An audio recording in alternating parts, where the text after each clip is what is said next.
Last episode, we looked at how abortion became illegal in the first place and took you from 1500 BC through 1910. This time, we look at the deliberate plan that set the stage for abortion to become legal, the platform for the landmark Roe v. Wade case.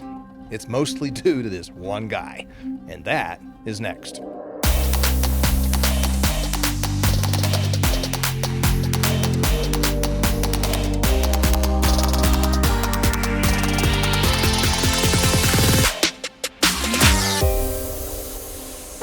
Hey, welcome back to the Farah Show.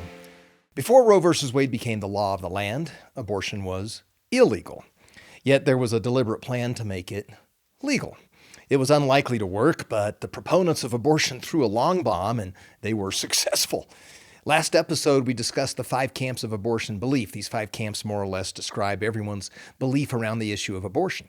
The first camp believes that abortion's always morally wrong unless the abortion is solely to prevent the death of the mother. The second camp believes that abortion's mostly morally wrong, but that when competing with other morally bad outcomes, an abortion's the lesser of two evils.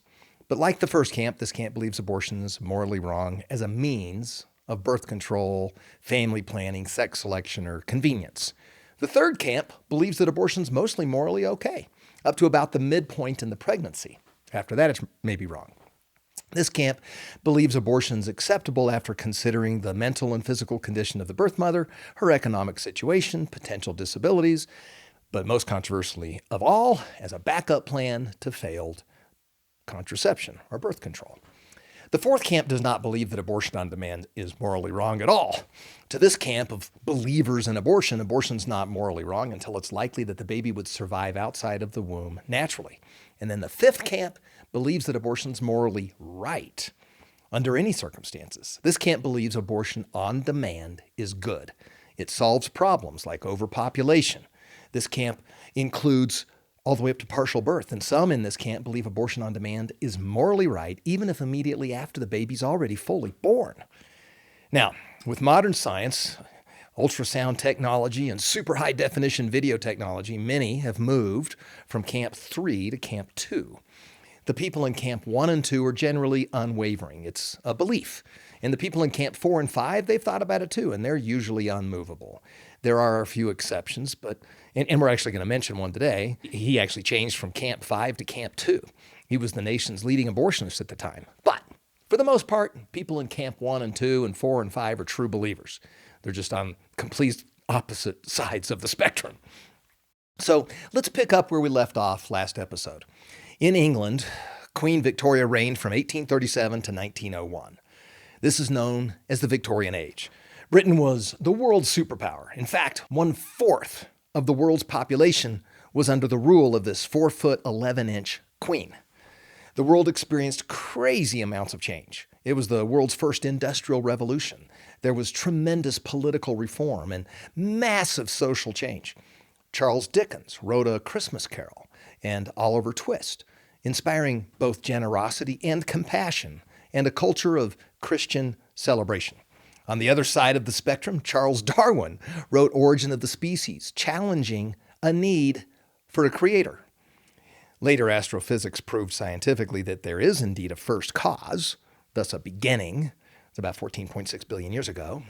Thus, you would need a beginner, like a creator. And Darwin himself had some self-doubt. For example, the macroevolution concept is kind of logically weak when you observe things like the eye with all its complexity. He talked about that. It's a reach to think that less complex things can evolve into more complex ones. Regardless, the notion that you could even entertain that there was not a creator upset the apple cart, and it was a marker for evangelicals to fight back. And they created the fundamentalist movement in 1920 as a result. There was also a famine in Ireland. Over 1 million people died. Another 1 million people moved to America and Great Britain. Concurrently, there were inventions left and right. False teeth, farm machinery, telescopes, the telephone, and the expansion of transportation technology, especially the railroad. There was also war. The French and the Brits joined against Russia to defend Christians who were being slaughtered by the Ottomans. The famous nurse Florence Nightingale helped reduce the death rate by improving hygiene. It was during this era that the United States was growing in all directions. It was not a world power yet, but it was changing socially as fast as it was technologically. Famous preachers of the era warned against slavery, and they demanded slave-owning Christians to repent or to risk a bloody war.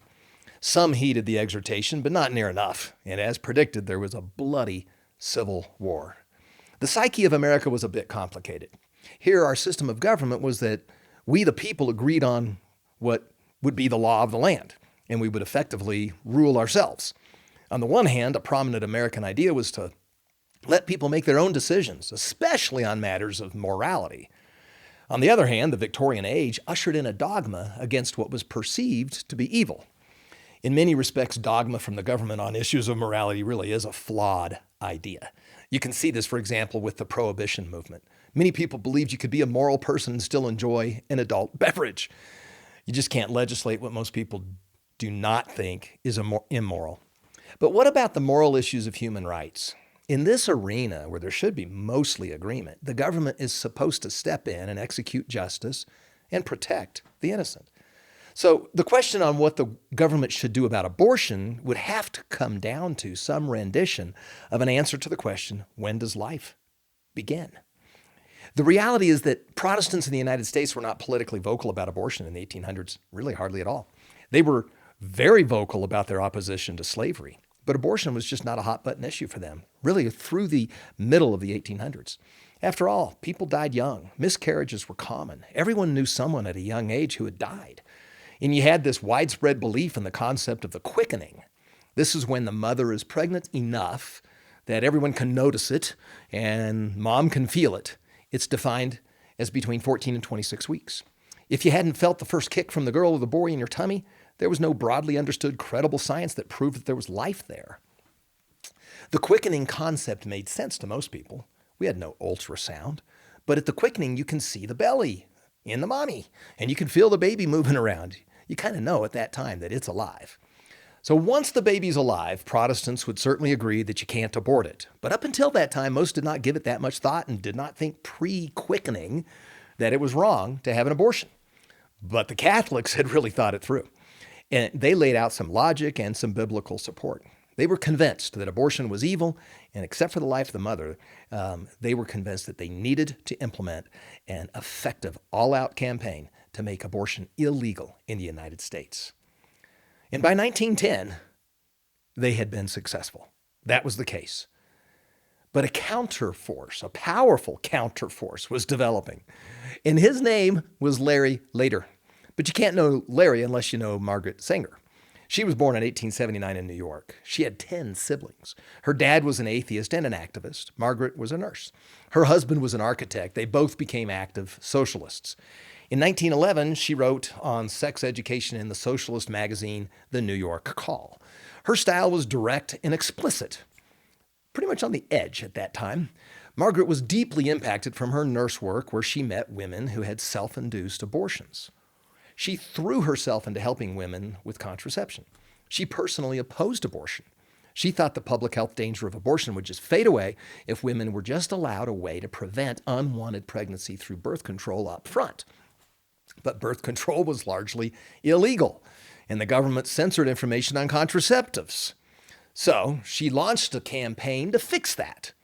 In 1914, now separated from her husband, who 7 years later she got divorced from, she launched the Woman Rebel. Not exactly subtle. She had friends who were anarchists, and they helped her get the monthly newsletter launched. This is where she first used the term birth control. She was actually indicted for violating postal obscenity laws. Can you believe it? So she fled the country and continued her work from England. Here she developed more justifications for birth control: overpopulation, famine, war, and poverty. Overpopulation would be one of her keynote top concerns until her death in 1966. Her second husband became the first legal manufacturer of diaphragms in the United States. She became a nationally known sex educator. Things died down, she moved back, and birth control activist. She started the first birth control clinic and established organizations that eventually evolved into Planned Parenthood. She was opposed to abortion. But since she supported eugenics and reproductive rights, And since her disciples were so strongly in support of abortion, she is sometimes wrongly confused with being pro-abortion. She believed proper contraception was the only safe and responsible way to avoid abortions. Having said that, the American Birth Control League, which she did found in 1921, became Planned Parenthood in 1942. And Planned Parenthood has presided over more abortions in the United States than anyone. Margaret died in 1966. This was just 1 year after the Supreme Court legalized birth control. And that was her issue. That was her life message, and she felt she died victorious. She was radical for her time, but at the end of the day, she was against abortion and for birth control. And by 2018, only 6% of the U.S. population thought birth control to be morally wrong. So why is she credited by the leading proponents of abortion as their forerunner? Well, she would certainly be opposed to Planned Parenthood's support of late-term and partial birth abortions, and most certainly opposed to the gruesome trafficking of the organs of aborted babies. Larry later enters. He's this early disciple of Margaret Sanger. And in multiple settings, he said that the greatest influence in his life was Margaret. He said that she was his mentor, and he learned everything from her. He was a public relations guru and a manipulator and a conniver. He knew her position on contraceptives was very popular nationally, and he linked the right to abortion on demand to birth control, thus linking himself to her. Larry later was the driving force behind the team of savvy influencers and lawyers who got New York legislature to legalize abortion all the way up to 24 weeks, which would be kind of the time of the quickening, in 1970. So New York had it all the way through 24 weeks. In 1970, abortion was legal in New York. He was the guy who had a bold, audacious plan to make abortion legal nationwide. He wanted to take the established precedent from New York and find a test case somewhere else that would get appealed and roll it all the way up to the Supreme Court and use that New York precedent as part of the ammunition. He wanted to take advantage of the current leanings of the Supreme Court, and he wanted to get abortion on demand legalized nationally. He wanted to quash the state laws. That was his plan. Larry and Dr. Bernard Nathanson implemented this audacious plan.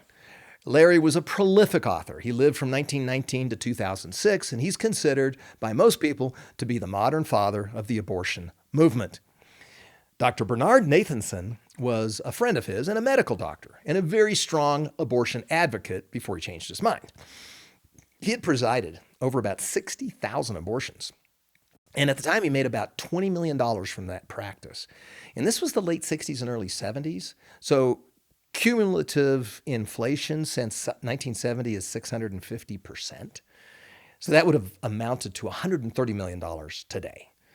So while Dr. Nathanson was hauling in the cash, Larry later was just being shrewd and conniving. He knew a lot of big names, and he was able to persuade them to come along with his crazy, outlandish goal to make it the law of the land for abortion on demand. The states were just too cumbersome, and they took too long, and some were just a lock for the pro-life movement. He'd never get them to change. Larry grew up in privilege and had time and money on his hands. And he put both into this massive strategy of making abortion available on demand. He just hated traditional morals, believed in the sexual revolution and the campaign to limit human population. In his mind, abortion was a legitimate plan B for contraception not working and a fantastic plan to reduce population. And killing unwanted babies helped with reducing poverty as well. So, he was a Camp 5 guy. Abortions to him were actually morally good. Later was also a professed Machiavellian, where the ends justify the means. In fact, he's kind of proud of it. In other words, whatever it took to get the job done was fine, and he even bragged about it. He did not have ethical boundaries at all. He felt the cause was too important to allow fact and law to interfere with his goal. He was the visionary, he was the leader, and the master manipulator. And having the media on his side, he could fabricate information and they would just run with it. Most of the time, he simply would use his friend and partner in the campaign, Dr. Bernard Nathanson, as the source. So he'd have a drink with him, talk about what he wanted to do in this next public relations campaign, and go to the doctor and say, look, I want you to kind of say this, all right? And lo and behold, the doctor would come out with a statement on how safe and good abortions were, kind of like a Dr. Fauci type, but without the social media or alternative media to challenge anything he said. So before the 1970 legislature ruled for abortion, Larry later needed to convince Betty Friedan, the president and co-founder of the National Organization of Women now, to make abortion a central feature of their emerging women's movement. Now, she really didn't want to do that. She thought that would minimize the larger goal of equal access to the executive suite, but later persisted. It was essential the women's movement be the public face of the abortion movement if it was going to succeed, and Friedan's cooperation was key. It took actually years for him to convince Betty Friedan, but she ultimately relented. And once she was on board, she brought the gravitas needed to convince Hollywood and all the establishment media. First, Larry used her support to convince the ultra-immoral Hugh Hefner to support abortion in Playboy magazine. This was quite the irony, the epitome of objectivizing a person, scantily clad, if at all, women, in support of equal access to a sophisticated job on Wall Street. Kind of nutso. But since they were also in support of abortion, it made the real point clear. You can enjoy sex as a woman, and if birth control doesn't work, abortion is a suitable backup plan for you. Don't fear. No adverse consequences. With Friedan on board, the mainstream media campaign would provide support of abortion throughout the 1960s. Sitcoms referenced abortion as if it was a simple, non-emotional transaction, effectively reducing it to something just a little bit more painful than clipping your fingernails. There's no lasting emotional impact of abortion. It's just fine. It's harmless. Larry later had become a Marxist during his time at Harvard. He was a passionate guy about really everything he did, and he wanted to tear down the traditional moral fabric of the United States. In fact, later said that legalizing abortion would strike at the whole system of sexual morality, kind of kill it. He was always a step ahead of the pro-life movement. Later got some liberal church leaders to support abortion on demand. This gave his side the influence of ministers of higher law that would go in magazines like Time. One of the ministers of higher law, Reverend Howard Moody of the Judson Memorial Church, was ideologically an absolute ally of Larry Lader's. He advocated for unrestricted freedom of sexual expression and its corollary, unrestricted access to abortion. Not sure what Bible he was reading from, but it wasn't mine. He aspired to this new and radical autonomy for men and women and even for children. Guy was pretty gross, but that was the kind of support he got, and it came from a church. So it sounded to the average public that it was legit and that the guy was credible. So just before Betty Friedan died, she looked at all these things and expressed regret for all these extra consequences that were way in addition to her narrative. Margaret didn't live to see the ending, but she was not pro-abortion on demand, as Larry repeatedly said she was. So how did Dr. Bernard Nathanson help in all this campaign? Well, he was the official voice of the medical community. Dr. Nathanson acknowledged that Lader was this creator of what he thought, based on everything he had seen in all of his life, was one of the most brilliant strategies of all time. And there's two reasons for this. First, Larry created Dr. Bernard Nathanson as this leading expert on safety and the relative non-invasiveness of abortion. Out of nowhere, he became the national guru just because Larry said so. Dr. Nathanson had said that abortion didn't hurt, that the baby felt no pain, and that there really weren't any adverse consequences. He made abortion legit. Now later, when he changed his mind, he confessed that he just made all that up. But we'll get to that next episode. Second, Larry's well-crafted messages and taglines kept Catholics out of the debate. Not totally, but largely they kept one of the most formidable opponents at the time out of the public square. Remember, the Catholics were the ones that made abortion illegal in this country to start with. Catholics had been the ones who were at the head of that campaign. But just 60 years later, Larry later figured out how to keep them more or less quiet. Catholics, way more than Protestants at this time in history, had a very strong and sound message on the moral and the logical reason that abortion is wrong. But Larry got in front of them with stunningly successful public relations. The women had a right to her own body. Only 15% of Catholics at the time still believed that contraceptives were wrong. So that was a real statistic. And then he inserted, just making it up out of thin air, that the same amount of people were actually against abortion. Only 15% of Catholics are against abortion. 85% are for it. So the media ran with that. This is a statistic that was from nowhere. So 85% of Catholics don't think abortion's bad. So the Catholic leadership, they were just outflanked among their congregants. Larry connivingly made it widely easy for a priest to say the following: although I personally would not make that choice, I will not judge another person's right to do so. And that statement was actually fed to them, but they thought it was their own. And this was the brilliant campaign. Have a doctor who has performed more abortions than anyone else say that they're simple, they're safe, and they're easy. And have the most powerful organization on the planet that's against abortion stay off the field. Larry later had removed the social stigma from getting an abortion. In fact, his book, Abortion, was referenced in the 1973 Roe versus Wade decision 7 times. He knew those judges were on his side. He'd go on to promote abortion on demand all the way up until his death in 2006.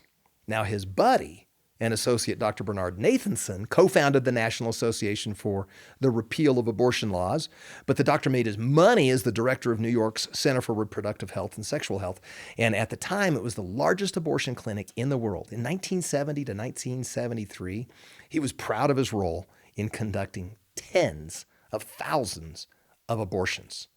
He gained national attention for his role in the legalization of abortion. He thinks he presided over 60,000 of them. Larry later and Dr. Bernard Nathanson would quote each other as sources.